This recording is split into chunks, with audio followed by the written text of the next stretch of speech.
welcome Whit Stillman. Thank you. Jane Austen, how did you find that novella, I think it is, Lady Susan, it is called.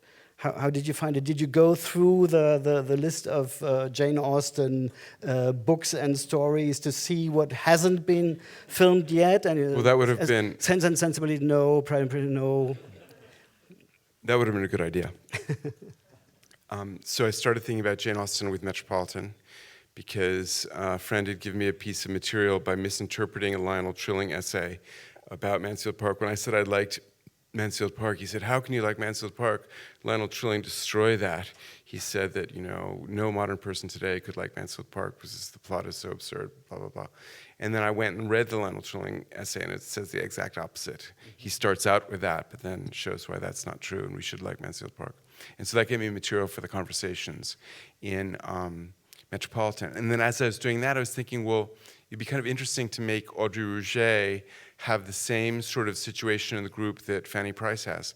So Fanny Price becomes isolated. She's the impoverished niece from the bad side of the family. And she's on the maternal side, not the paternal side. So her position in the family is very precarious. And the father of the family leaves, and one of his prohibitions is no private theatricals. And he feels that private theatricals lead to people falling in love with each other inappropriately and all kinds of problems. So he doesn't want that. So when he's away, everyone else wants to put on a private theatrical. And it is she who's the goody-goody who stands up for the point of view of her uncle. And she's isolated. And then in our film, we have Audrey Rouget doing that for a game of truth or dare. That's the game where if you lose, you have to answer questions truthfully, which is very bad. It's always very bad to answer questions truthfully, as we know. And so that gave me a start. And then I was approached by Lindsay Duran, and her collaborator, Wim Horberg, when they were doing Sense and Sensibility. And I was shown that script. And I was then between Barcelona and Last Days of Disco and very excited about them. And I had a theory that Jane Austen could be well adapted by any filmmaker. It didn't have to be a writer-director. It could just be a director. And actually, that was true in the case of Sense and Sensibility. So that was a case of Emma Thompson being the writer, and then Ang Lee and James Schamus coming in, and as a collaborative unit, doing a beautiful job with the film. So my theory was true for one film, but almost no other films, because I felt that almost all the Jane Austens haven't been done to their potential. There's a very nice TV miniseries with Colin Firth that people like, and it's very correctly done. But generally, I felt that those great books were not being done well. And also, I went through a period where I changed from having what I considered interesting, potentially cinematic stories of my own to tell, that I got to the point where I don't think I have anything of interest in my own life to tell. And so I started doing books in London and adapted books and all this. The problem with a lot of those books is they had living authors. And living authors mean that there's a copyright, there's an option payment every year, and after 2 years you sort of have to buy the book, and other people decide they want to do it, and they're more important directors, and the author wants the more important director to do it, and all these things happen. And of course they want to comment on the script, on the adaptation. Tons of people want to comment, and they love the book, they all love it, and they want to give you, so maybe you like one part and they like another, and anyway, all these problems. So at this time I had a serious Jane Austen project, because I'd gotten a wrong start with Jane Austen when I was 18. I read Northanger Abbey, which is a parody of Gothic novels of Mrs. Radcliffe of the 1790s. And it's a parody of that. I never read a Gothic novel. I couldn't understand this novel. I hated it. And I told everyone that Jane Austen was terrible, really overrated, typical. Yeah, really, why waste time? Anyway, so 5 years, 6 years later, I read the good ones and love her. And so I went back to read Northanger Abbey to see, well, I must love it now. I'll like it now. So I did like it. And in that edition, they had all these fragments of Jane Austen material, and they had the entire novel, Lady Susan. And I had this serious Jane Austen project, and this was sort of the improbable, sort of Oscar Wilde play, very ephemeral material. And then I started thinking about it, and it was sort of the impossible project, which then became a serious project. Okay, so because somehow I wasn't too surprised when I saw Whit Stillman Yes. as Jane Austen. Somehow it felt natural. Well, I mean, you know, I actually am not really against typecasting in film. I mean, if an actor can be sort of close to what they'll be playing, it seems like it's an advantage. And I find that, you know, filmmakers are also typecast. So when I was trying to make a film set in Jamaica in the early 1960s about a black church and the characters coming of that into the music business, I got turned down all over the place. Like, what does this white guy from New York know about black Jamaican churches? And so I kept getting rejected for not being, you know, I was doing something in the Cultural Revolution in China. My Chinese is very weak. And so kept getting rejected for being out of type. And then in this case, they could see, everyone could see it. It made sense. It still didn't help us get financing, but it was more plausible. Yeah, so how did you finally manage to finance it? Well, it was one of those things where first, certain people thought this was really exciting for actresses and I should show it. So I sort of showed it a little prematurely in 2010. And I actually found a producer who was keen on it, and I reread the script, and I was thinking, boy, if the producer likes the script in this state, he can't have very good judgment. So the Damsels in Distress got a green light then. So I said, well, I'll put this aside and do Damsels in Distress and then come back to it. So I did some more drafts and came to the Cannes Film Festival in 2013, May 2013 with it, and planned to go to London and to Dublin to look at locations and consider where we produce it in London or Dublin. And immediately a European mini major said they loved it and they kind of wanted to do it. And they shopped it around to the British TV networks and things like that. And initially everyone loved it, they wanted to do it. Then it would get down to the number 2 and they wouldn't like it. And so there were all these problems that would cropped up. And finally, this mini major wouldn't do it. But we'd already started the casting. And it turns out I was very depressed when it wasn't going to be a one-stop shop. So when I did the Cast Rock films, it was a one-stop shop. You know, Cast Rock's going to do it. And we lost that. But it also meant that I didn't have all their opinions about casting because they were really against a lot of people who were really good for the movie. And then I had a chance to do a pilot for Amazon in Paris called The Cosmopolitans. And the same casting man in London was working on both. So he would see some people who came in for Cosmopolitans, and I could say, well, could they read also for Love and Friendship? So the actress, lovely actress, Emma Greenwell, who plays Catherine Vernon, the virtuous wife of Charles Vernon who tries to foil Lady Susan, she came in through the Cosmopolitans casting.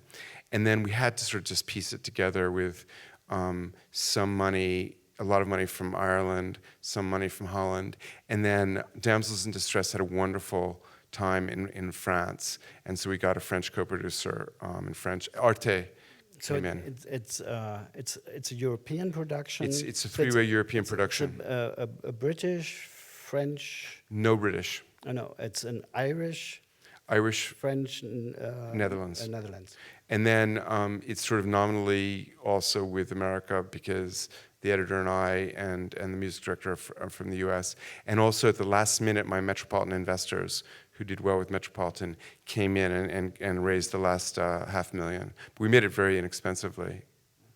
So tell us more about the Cosmopolitans, because I'm absolutely not familiar with that. Well, I can send you the link for it.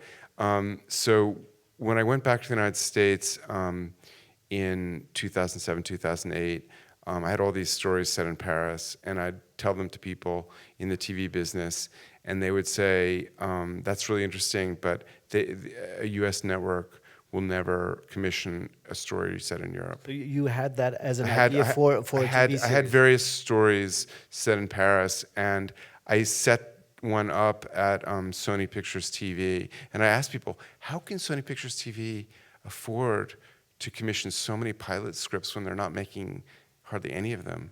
And they said Seinfeld. So they made so much money on Seinfeld, they had all this money to give to people like me to do scripts that later no one would read. And so that's the story I'd gotten, back in 2008, 2009. And then the people from Amazon Studios who I'd been friendly with called up, and they wanted to do something in Paris. And they had a script they had optioned. They wanted me to rewrite that and direct it. And I read the script, and it was just like someone who'd been in Paris for 2 weeks. And it was just, and I said, I have actually real stories from living there many years. And so I told them my story, and they liked it. And I said, I was working with this sort of half-hour comedy people, and I said that I really think it'd be much better if it be an hour show and really get into that kind of comedy drama. And so I really wanted to do an hour show, and they said, okay, you can. And then they were going to shift me over to the hour people who are drama people. And I said, no, I don't want to leave the comedy people, but I want to do an hour show. So I wrote an hour script, and it went really quickly, and I showed it to them. And the next day I reread it, and I saw that the first 30 pages seemed good, and then it started falling apart page 35 or so. So I called them up and said, okay, I think it kind of falls apart in the second half, and I want to redo that. So give me a month to redo that. And so they called me back later, and they said, well, you know what we think? We think it's a really great half hour. So the first 32 pages are really good. Let's just shoot that. So they just greenlit it and went ahead to shoot the pilot. And it was very helpful having the second half, because they'd come to set and say things like, we'd really like more scenes with Chloe Sevigny, what do you have? And so I could pull material forward from the second half of the script to do that. But it was a great experience, and I learned, working with them, several things. I learned that I could write stuff while I was shooting that would be good and get in. And actually my favorite scene is a scene between Chloe and one of the actresses that was one of those 4 a.m. in the morning scenes. And then also, they really, really press you hard to make everything fast, incredibly, and sort of too much. I mean, I'd regret losing a sentence or two. And so I think both those things came into play when I did Love and Friendship. So as I told you, I was in LA 2 weeks ago and saw this ad for Love and Friendship in the LA Times, and it said it's official now, the best reviewed film of the summer. So the film seems to click with audiences. Yes. I'm sure you're happy about that. Yes, I'm really delighted. And about time. I've seen enough walkouts in my films. So of course there's the amazing cast which you yes. Got for this film. Tell us a little bit about how you found the actors and actresses, and how that evolved. Well, I've had this theory that I like working, if I haven't worked with people in the past and have a strong relationship, then if you find a new person to work with, I really like getting the junior person who's rising, who everyone likes, but hasn't been given a crack at it. And so I kept asking people, like, who is the up-and-coming, newly established casting person, who's the associate? And so I heard about this fellow, Colin Jones, and I went to speak to him, and it came down to sort of 3 casting directors in London, and they all were really exciting to talk to them, because I'd been sort of snobbed by a lot of the veteran casting directors. They constantly would be interested one day, and the next day they'd call back that they're not interested. And so I'd had a lot of bad experiences of being kind of turned down by the veteran casting directors. And these 3 young people were really great and passionate. And this one fellow, Colin Jones, he seemed like he could be a character in the film, but he was sort of present-day version. But he was embarrassed to suggest his idea for Lady Susan, but he said it was Kate Beckinsale. And so I do love that, because I also felt that she was the best for it. And I knew there were different problems about securing her or not or whatever, and I liked his courage in suggesting that, because in a way it's an embarrassing suggestion for a casting director, because they're supposed to give you new ideas and all that. So Colin did just a wonderful job, and he had an assistant who was fantastic too, who, when we were really stuck for French casting for Cosmopolitans, he knew a really good British woman in Paris to help us with the casting. So it was a long process with Colin Jones. The first person we found was Frederica, Morfydd Clark, who plays Frederica. And it's a wonderful moment in a film when you get the first actor who really brings it to life. And so people often ask, like, how do you direct, and what's your thing? And really, there's no direction particularly going on. It's just that you get the script in reasonably good shape, and then you wait until you find the actor who makes the scene a bit magical. And it's just incredible that you can see 25 good performers, and you respect them and you like them, but there's one who is doing something that you can't quite imagine, and it's just wonderful. And so Morfydd was like that. And then everyone else sort of fit in, and there's so hard to find a good leading man. So it was very difficult to find Adam Brody for Damsels in Distress, and then very difficult to find Xavier Samuel for Love and Friendship. And James Fleet came in to play Sir Reginald.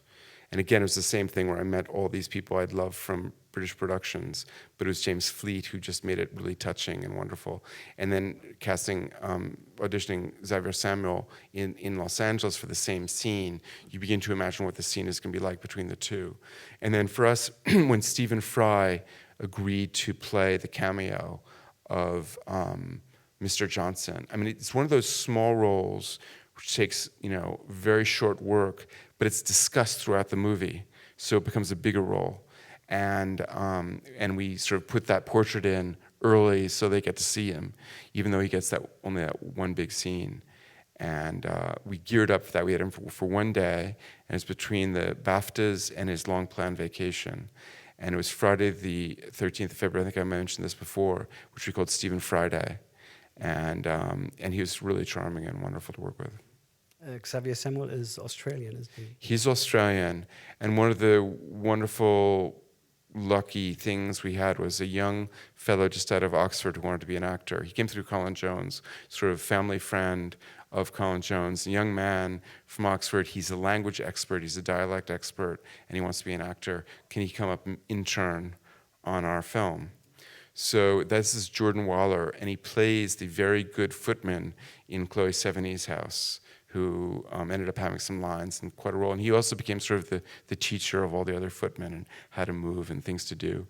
And he was terrific monitoring all the accents.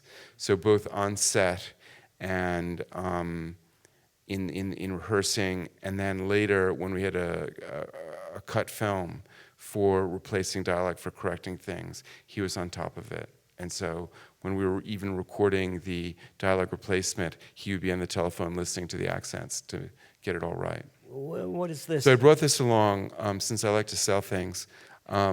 This is another crazy project. So I did a novel after The Last Days of Disco called The Last Days of Disco with Cocktails of Petrosian afterwards, sort of an extension of that story. And I had a contract to do this also. And fortunately, I didn't deliver it on time. I waited until after we had locked the picture. And it ends up being sort of a continuation of the Sir James Martin part in the film. It's his nephew who writes a book in defense of his aunt and uncle. And so the title is Love and Friendship, in which Jane Austen's Lady Susan Vernon is entirely vindicated. I mentioned it at the end last night, and it's published by Jane Austen's publisher in England, the John Murray Press. So I'm very proud to be in the same publishing stable as Jane Austen. That's great. So the idea for the on-screen text, was that something which was in the original part of the original concept, the original script, or? I think this came up in the Q&A last night, if anyone was there, that at some point I had a reading script and people were saying, the agents and financiers can't follow the characters. Who is who? And so we did a sort of cast of characters, dramatis personae, who's who, using phrases from Jane Austen's original to describe them. And then we hadn't had the idea of having any of these portraits in the movie. It wasn't in the script. And we had finished the very complicated shot of Langford early. We had an hour and a half to lunch, and everyone dressed up, looking great. So I said, okay, let's do portraits of each of the people at Langford looking really dramatic. Lord Mannering, Lady Mannering, Miss Maria Mannering, Sir James Martin. And then I went in 3 days later to the editing room, and the editor had done those portraits connected to this wonderful piece of music after the main scene with those funny captions. And I sort of said, where did you get that? And she said she had seen the reading script and had snatched them from that. And then Chloe and Stephen Fry had already left, so we had to sort of fake that, and we added the iris effect to make it look more like portraits rather than just outtakes. And then every time we went to a location, we shot all the people, the butler, the young curate, and it was good because we had a lot of day players. So when was the film shown for the first time? Where did you premiere? Our first showing was in Sundance, and I'm getting rather an affectionate feeling for Sundance because I showed Metropolitan there too, and this is exactly 26 years later. And these are the two films I've made. I mean, I like all the films and the TV pilot, but these are the two that sort of, you really get the feeling that the film is pulling its ahead itself, that I don't have to sort of push people to like it. And so it was a wonderful screening in Sundance. And then, I'm not sure, have you been to Rotterdam Film Festival much? Well, I had vowed never again to go to Rotterdam because each time everyone walked out of the cinema, which I took kind of hard. The first time I showed Last Days of Disco, I had the very bad habit in that period of sitting on my hands when nervous. And there are very comfortable chairs in the cinema in Rotterdam. And it was one of those unfortunate cinemas for a film festival where everyone leaves through the front. They leave through the front. It's so much better if they leave through the back. Because I was in the front row. And, and I was sitting further and further down in my chair, and I came out of the screen room and I had broken my finger, which is a memorable experience, to break your finger in a screening that's so bad. And then the same thing was true in Damsels. They say that, people have, an hour through, people have another screening they have to go to. Okay, but still, it's a bit brutal. So I didn't really want to go to Rotterdam, but the timing was perfect. And they really wanted the film, and they were, really keen about it. So we went to Rotterdam with the film 9 days after Sundance, and it was fantastic. No one left, and there were a lot of the Jane Austen fan club from the Netherlands was there, and they were terrific. And then we had the idea of bringing Sir James Martin in costume to come out at the end, and he was hilarious, really hilarious. So it was a really fun thing, and we sold Benelux there, and it's the first time I've had a film on screen in cinemas in Netherlands, and it was in the top 10. So the film became top 10 in the United States. First, all these were firsts for us. Top 10 in the US, top 10 in the UK, top 10 in Netherlands and Norway. So that's, and number 2 in Paris. So no broken fingers this time in Rotterdam. Well, I'm not sure how French Switzerland has gone, but I'm not sitting on my hands down there. We shot this in February and March of 2015, and I was seduced by the Irish Film Board. They were very intelligent. They knew that I was interested in Ireland because it's a great backlot for 18th century films. And also I had a daughter who was first studying and then working there in Dublin. And so the Irish Film Board is very active, and they know that they have very good place to shoot 18th century films, great architecture, great big houses. And so they had the idea of, when I was passing through Dublin, essentially to see my daughter, they would have a locations fellow pick me up at the airport, show me some locations, and then deposit me in town. And so I saved taxi expense or bus expense in my case, and got to see these amazing houses. And the thing is, both times it was in sort of beautiful June, and these houses look gorgeous, and it was absolutely beautiful days. And then, we're shooting in February, and, they're saying it's supposed to snow. Should we cancel the shoot? So the day we shot that big crane shot at Langford, with the portraits and all that, it was all forecast to snow. And we drive up the hills to there, and, the snow is coming down. And so I think the theory in Ireland is if you wait 15 minutes, the weather will change. And we did, and the snow melted, and we shot that. So what are your plans now? Any new projects? Well, I'm supposed to go back and do 6 scripts for the Cosmopolitans. And it originally started out as a story that was just going to be in Paris. And since then, I've sort of changed my thinking, and I'd like it to have sort of different elements and be taking place in more places. So I have to write those. And I hope one day to do the film for which I'm not suited, the early 60s Jamaican film. You know, I keep learning that you shouldn't prematurely criticize people's decisions until you've been through the same thing they've been through. So I used to be very critical of the British directors who'd make one successful film in London and immediately go to Los Angeles and sell out to the system. And we in New York would look askance at them for selling out to Los Angeles so quickly. But then after 12 years of trying to set up film productions in London, I know exactly why they go to Los Angeles right away. So very, very good idea. And so in this case, I used to be very cynical about European co-productions, Euro-pudding, where you make compromises on the actors and the casting to get money from different places, and you really see sort of a deleterious co-production effect on a film that might have been better without so many countries involved. But I think in our production, we were able, by hook or crook, not have it adversely affect it. It sort of helped it. I was living in Paris, so we could do a lot of the post-production in Paris, which was great for me. And the cinematographer and the picture work was done in Netherlands, and extremely competent people. And we were all traveling anyway, so it's a quick trip from Netherlands and Belgium over to Ireland. And so everything kind of worked out well as far as our co-production. We recorded all the music in Dublin, and it's a beautiful orchestra. It's the Irish Film Orchestra that is also all the same people from the Irish Baroque Orchestra. And since almost all the music is Baroque, they were just the ideal orchestra to do that.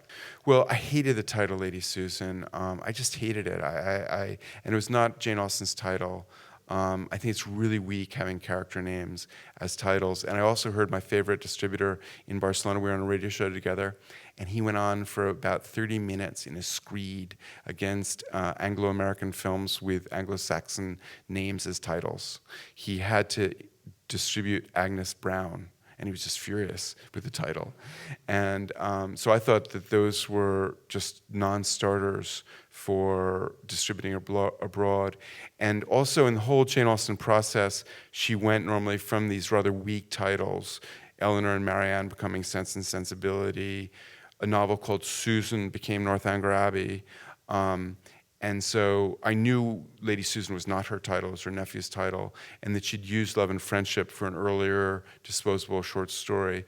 And so I thought that, okay, we'll do that. We'll take this more Austinian title that's more sort of objective and larger and use it for our story. And it was the first decision I made, and I felt it was sort of making the project our own, and that it was more commercial seeming to me.